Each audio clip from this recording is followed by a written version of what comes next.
Almost 45 days ನಾನೊಂದು 250 ಜನರಿಗೆ ಪ್ರತಿದಿನ ನಮ್ಮ ಮನೆಯಲ್ಲೇ ಅಡುಗೆ ಮಾಡಿ ನಾವು ಅವರಿಗೆ ಡಿಸ್ಟ್ರಿಬ್ಯೂಟ್ ಮಾಡ್ತಾ ಇದ್ವಿ. ಪ್ರತಿದಿನ 250 ಮನೆಯಲ್ಲೇ ಅಡುಗೆ ಮಾಡಿ ನಾವೇ ಸ್ವತಃ ಅಡುಗೆ ಮಾಡಿ, ಯಾಕಂದ್ರೆ ಏನು ಕೆಲಸ ಇರಲಿಲ್ಲ ಆ ಟೈಮಲ್ಲಿ.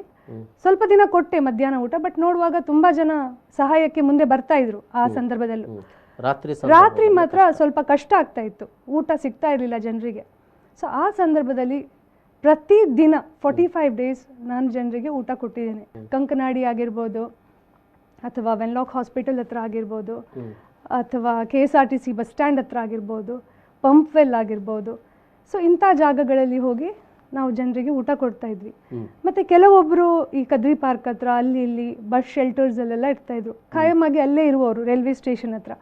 ಸೊ ಅಂಥವರಿಗೆ ಹುಡ್ಕೊಂಡು ಹೋಗಿ, ಸೊ ಅವ್ರಿಗೂ ಒಂದು ರೂಢಿ ಆಗಿತ್ತು, ನಾವು ಬರ್ತೇವೆ ಇಷ್ಟೊತ್ತಿಗೆ ಊಟ ಇಟ್ಕೊಂಡು ಅಂತ. ಸೊ ಅವ್ರು ಆ ಜಾಗದಲ್ಲಿ ಬಂದು ಆ ಟೈಮಿಗೆ ಬಂದು ಇರ್ತಾಯಿದ್ರು. 45 ಡೇಸ್ ಆ ರೀತಿ ಮಾಡಿದ್ದೆ. ತುಂಬ ಕಷ್ಟದಲ್ಲಿದ್ದರು. ಸೊ ಅವರಿಗೆ ನಾವು ಸಹಾಯ ಮಾಡಬೇಕಂತ ಅನಿಸಿತ್ತು. ಆ ಸಂದರ್ಭದಲ್ಲಿ ನಾನು ಮಾಡಿದ್ದೆ. ಬಟ್ ಅಫ್ಕೋರ್ಸ್ ತುಂಬ ಬೇಜಾರಾದ ದಿನ ಆ 45th ಡೇ ಏನಾಯಿತು ಅಂದರೆ, ಕೊನೆಯ ದಿನ ಭಾರಿ ಬೇಜಾರಾಯಿತು ನನಗೆ, ತುಂಬ ಬೇಸರ ಆಯಿತು. ನಾವು ಅಡುಗೆ ಎಲ್ಲ ಮಾಡಿಕೊಂಡು ಅದೇ ರೀತಿ ಹಿಡ್ಕೊಂಡು ಹೋಗಿದ್ವಿ. ಆ ದಿನ ಮತ್ತು ಬಾರ್ ಮತ್ತು ವೈನ್ ಶಾಪ್ಸ್ ಓಪನ್ ಆಗಿತ್ತು. Bar and wine shops open ಆಗಿತ್ತು. ನಾವು ಅಲ್ಲಿ ಹೋಗಿ ನೋಡಿದಾಗ ಆ ಸೀನೆ ಬೇರೆ ಇತ್ತು. ಜನ ಎಲ್ಲ ಊಟ ಕಾಯ್ತಾ ಇದ್ದಾರೆ, ಬಟ್ ಅವರಿಗೆ ಶಿಸ್ತಿನಿಂದ ಇದ್ರು, ಒಳ್ಳೆ ಜನ ಕರೆಕ್ಟ್ ಟೈಮಿಗೆ ಬರ್ತಾ ಇದ್ರು, ಮಾಸ್ಕ್ ಹಾಕ್ತಾ ಇದ್ರು, ಸೋಷಿಯಲ್ ಡಿಸ್ಟೆನ್ಸ್, ಒಳ್ಳೆ ಮಾತುಗಳನ್ನು ಹೇಳ್ತಾ ಇದ್ರು, ಆ ರೀತಿ ಇತ್ತು. ಬಟ್ ಆ 45th ದಿನ ಏನಾಯ್ತಂದ್ರೆ, ಎಲ್ಲರೂ ಕುಡ್ದು ಕುಂಪಡಿಸಿದ್ರು. ಅಲ್ಲಿ ರಸ್ತೆಯಲ್ಲಿ ಬಿದ್ದಿದ್ರು, ಕೆಲವರು ಪೆಟ್ಟು ಹೊಡೆದು ರಕ್ತ ಸುರಿತಾ ಇತ್ತು.